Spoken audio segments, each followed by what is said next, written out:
Perfect. What are we going over in today's video? What are we going over?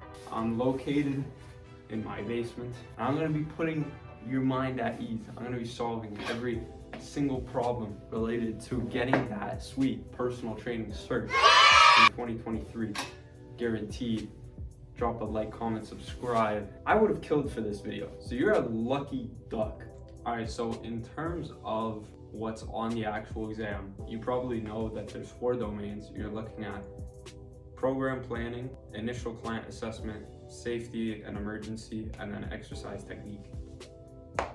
So what comprises most of the test is definitely the exercise technique and program planning, because that's what you're gonna be doing.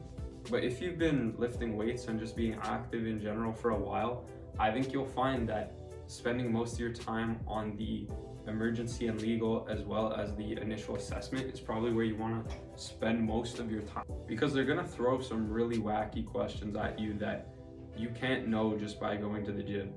You know, how do you train a pregnant woman?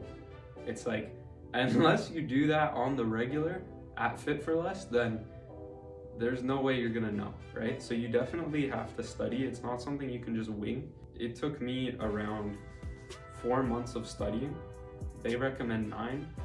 I'm just the next level Super Saiyan human, so it took me less, but if you have a base of training knowledge and you study an hour and a half every day like I did, you can get it done in 2-3 months, easy. So let's give sort of an example of what you're gonna see on the test. For example, in the initial client assessment, they're gonna ask you all sorts of things like what kind of clearance do they need? Do they need clearance from a physician? You know, what are the 7 warning signs for cardiovascular disease? Like, it's all on, there's this doc that they have, the exam syllabus, it's all on there. And you basically just have to go through each and every single bullet point. So that's an example of the initial assessment, what you're gonna see.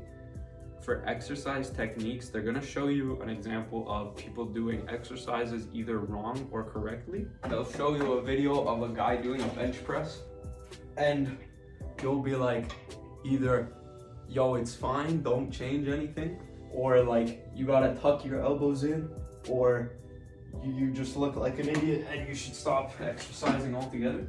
But, so that's kind of what you're gonna see on the exercise technique side of things. In terms of program planning, they're gonna ask you like really basic knowledge about like mesocycles, how you should split training programs, what's best to start with a beginner, like hypertrophy, strength, endurance, whatever. And you just kind of have to have a base of knowledge.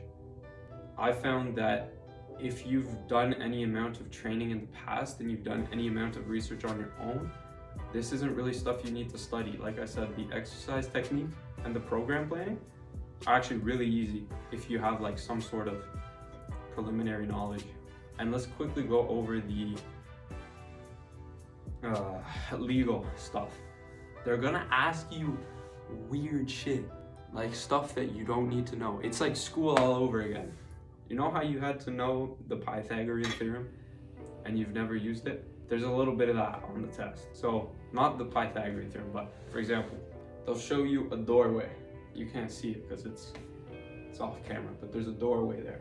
They're gonna ask you, what is the legal size that the doorway needs to be in order to accommodate all participants? I forgot it already, I'll be honest. So not all of it is completely practical, but some of it is definitely necessary. They're gonna ask you like, what kind of ways can you protect yourself against legal action?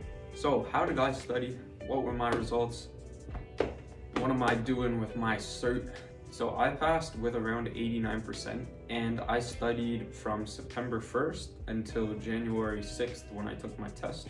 I studied for an hour and a half a day without fail every single day. You need rest days from training. You don't need rest days from studying.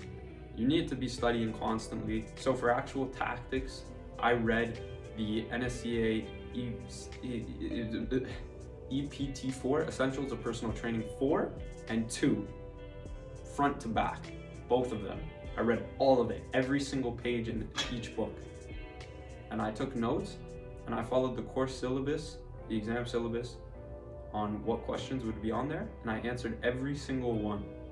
Some of them are really irrelevant and you actually can't find the answer in the book. I skipped those. I just kind of got a general idea from the internet. And I also supplemented that by reading some of the textbooks on screen here, again, front to back.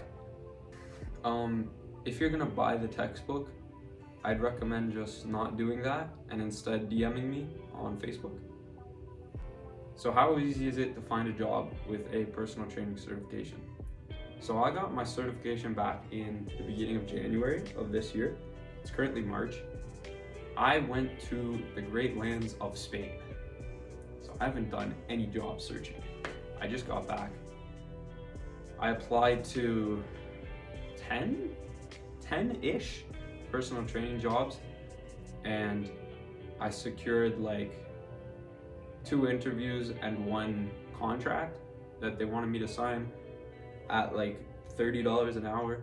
So I mean, it's definitely a good certification. I think it helps you stand out more than the ACE or the NASM because it's one of the hardest. If you guys have any questions, leave them below. I was in your position like a couple months ago and I was like, damn, I wish I could just like DM someone and ask them a whole bunch of questions for free. So if you want to do that, down below, take advantage and subscribe for more content. More content comes soon, all right? We're gonna take over the internet. We're gonna be the